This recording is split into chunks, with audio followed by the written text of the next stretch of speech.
Tonight, our attention is on global politics and global peace. What we have seen in the past few hours is a meeting, one that you will say is unusual, characterized by a lot of uncertainty. Russian leader and American leader, both of them have met in Alaska, a meeting that both leaders say are successful. But in the heart of all of these meetings is one fundamental issue, a war between Russia and Ukraine that has damaged aspects of global economy and peace. And there are those who are asking the question, when will this war end? Hello everyone, welcome to my channel, Telecast TV. I'm Miracle Angala. You're watching a conversation with the Professor of Political Science and former External Affairs Minister, Professor Bolaji Akinyemi, talking about the Russia and Ukraine war, how it has affected the globe. Can the war between Russia and Ukraine end? Endeavor to watch to the end. Don't forget to hit that notification bell, subscribe, like, comment, and share your thoughts. Don't miss trending videos. Who will blink first? A lot of people have died, and perhaps what first shocked the world was the economic aspect of it as the violence erupted in Ukraine and in Russia. What leaders have intervened, but to no avail. But tonight, let's get a sense of what this means, because whatever happened in some part of the world affects the rest of the world, especially Russia and Ukraine matter has affected and impacted greatly on global politics. Tonight, what has been characterized as an unusual and a very significant meeting between these two leaders and how it will eventually impact on the rest of the world has gotten a lot of people talking. Tonight, I have joining me a professor of political science and former external affairs minister, Professor Bolaji Akinyemi, is live for us on the program. Thank you so much, Prof, for joining us tonight on the program. Thank you, Sheung. Honored to be invited to join your program. Thank you so much indeed. Did you ever see Mr. Putin going to America on American soil, especially on the case of Ukraine? On a military base, for that matter. Absolutely. These are interesting times diplomatically. There are losers and there are winners. Now let's first talk about the losers of the Alaska summit. The first is the international community, because there is an outstanding International Criminal Court warrant for the arrest of Putin. And yet, the United States allowed him on American soil. Yes, it is true that the United States is not a member of the ICC, the International Criminal Court. So to that extent, the U.S. could claim that it is not legally under, it's not binding for it to have arrested Putin. But as the most powerful country in the world, its behavior undermined the legitimacy of the ICC, the International Criminal Court. So, the court is a loser, but it is the international community that got together to sign the Treaty of Rome in order to prevent things like genocide, the international humanitarian law against war that set up the ICC, which is a loser. That's number one. Second is Europe. This war is being fought on the soil of Europe, and yet Europe was sidelined. It was not invited to Alaska. The third loser is Ukraine, with Zelensky as the president. He is the other protagonist in this war. He wasn't invited to Alaska. The fourth loser is the United States itself. I have never, since I've been studying diplomacy, heard of a situation where a president will go to a major summit like that and not be prepared. There's no doubt that Trump acts by impulse. You don't act by impulse on a major issue like that. The main winner is Putin, because Putin, that had been marginalized and sidelined internationally for how many years now, was released from, I would say, the cell of isolation where he was put because he was dodging the ICC warrant. Here he was being received by the most powerful man in the country, red carpet and everything. Number two, if you put together all the years of experience of his advisors that he took with him, compared with the ignorance, I will put it, of Trump's advisors, he went prepared. And in any case, he's been president of Russia for how many years? So he had under his belt experience. So, Prof, let me ask you, with your many years experiencing and studying global diplomacy globally, does this move a needle towards peace in any case? Of course, no, it doesn't. And there is one last evidence I wanted to draw your attention to. When the foreign minister of Russia turned up in Alaska, he was wearing a T-shirt. And what was it written on that T-shirt? Soviet Union. So, not Russia, Soviet Union. In other words, the aim of Putin was to reconstitute the Soviet Union that was dissolved, when the Soviet Union fell into pieces. And he was telling you that his first nation he was going to grab was Ukraine. So he didn't move towards peace at all, because Ukraine had let it be known, and Europe had let it be known, that they were not going to allow Russia to swallow Ukraine. Because if you allowed Russia to swallow Ukraine, they know that other nations like Georgia, like, all the Baltic countries that were part of the Soviet Union before were going to be the next target. So that Alaska summit did not move the world, did not move Europe, and did not move even the United States towards peace, a peaceful resolution of the war. The bullets were being shot kilometers away, several kilometers away, but the impact was being felt in several countries of the world. First, we saw the issue with grains and the shortage and the energy crisis in several parts of the world. And even the economies of Nigeria and some part of the world felt it. Now, the stock and the markets are going to be watching what is going on. How much of an impact will this make when the world wake up tomorrow morning on this meeting?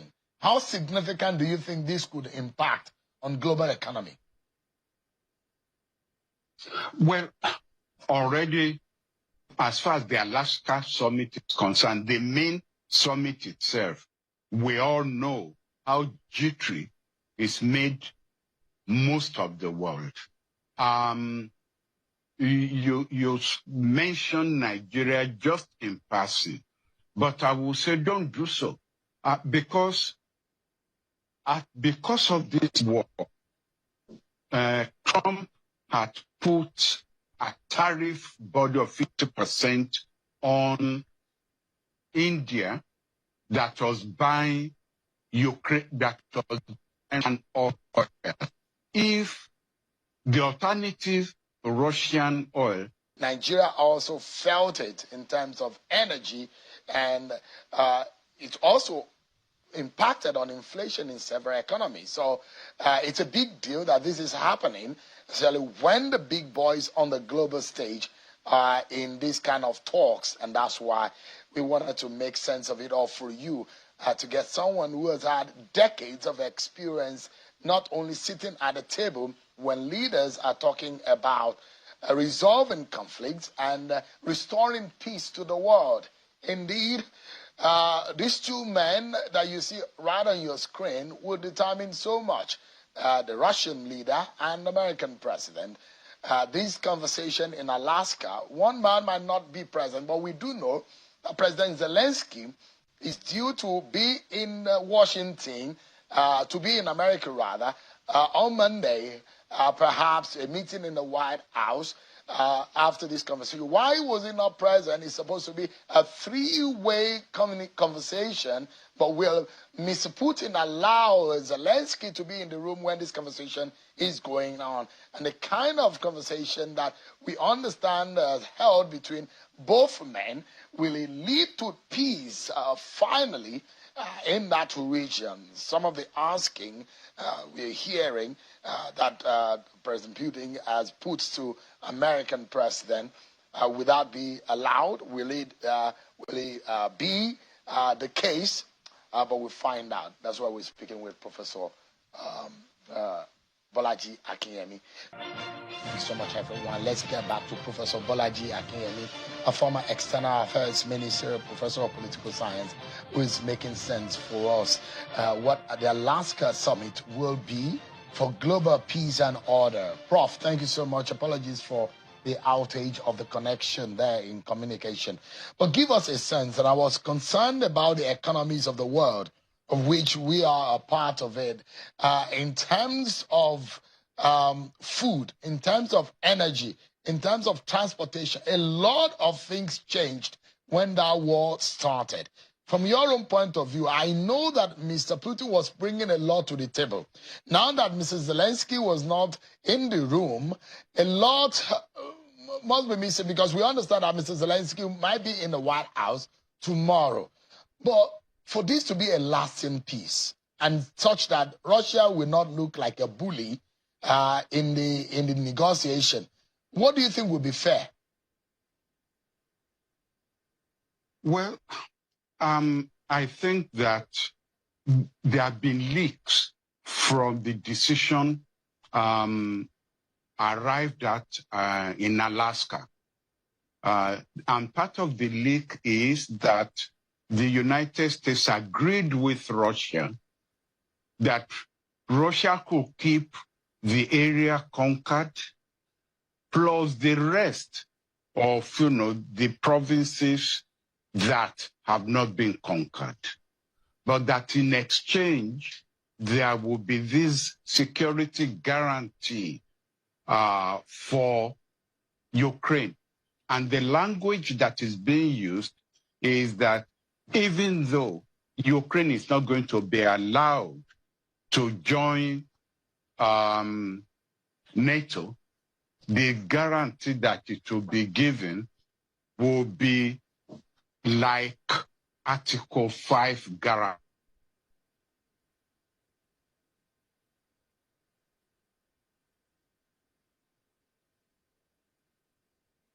Seems to be having some troubles again with the connection with Prof. But let's bring in yet another conversation that we might be engaged in. All right. Go ahead, Prof. Sorry. Have we been cut off? No, we're back. Go ahead, please. Okay. That an attack on one member of NATO would be like attack on all members.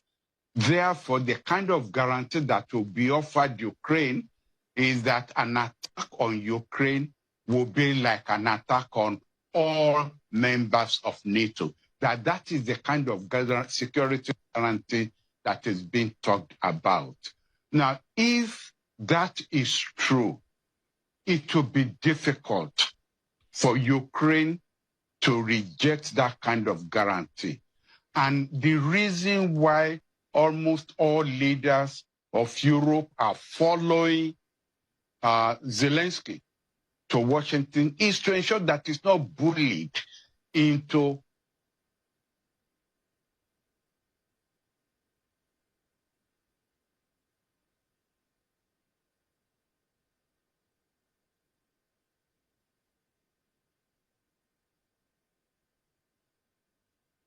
All right, then.